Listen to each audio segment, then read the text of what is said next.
We're the answer. The new Action 4 News, now in HD. And now, Storm Tracker 4 with meteorologist Crandall.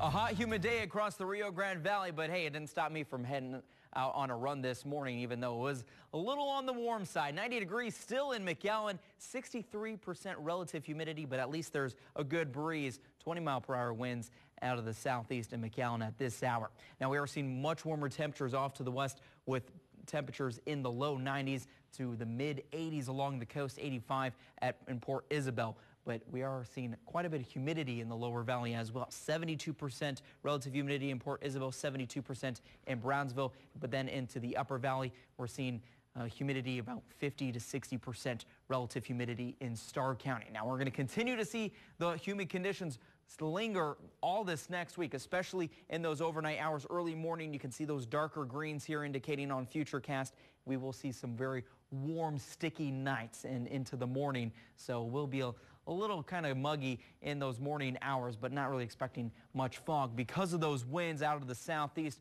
whipping up in the afternoon tomorrow. Not quite as windy, but we will see 15 to 20-mile-per-hour winds across the Rio Grande Valley, a little bit stronger along the coast. And then once again on Monday and throughout this week, we'll see that southeasterly wind between 10, 15 miles an hour for most of us.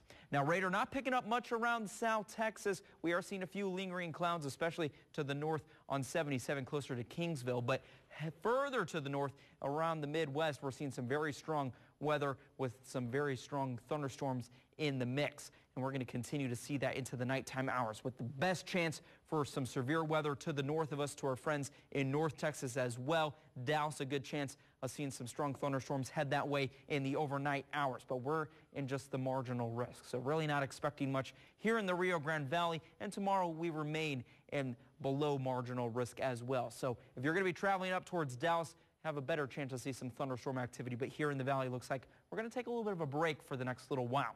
Futurecast shows those clouds rolling back through in the overnight hours tomorrow, making mostly cloudy skies in the morning. A few sprinkles here and there for folks in the upper valley, but really not expecting much in the way of measurable precipitation. And then Monday, another pattern similar with a cloudy morning and then a chance for showers in western portions of the valley, but most of it expected to stay to the west of us in Mexico. So another great Monday for us with mostly clear to partly cloudy skies. So for Sunday, temperatures in the upper 70s in those early morning hours, making their way into the mid to 80s to low 90s by the afternoon hours, clearing skies throughout the day.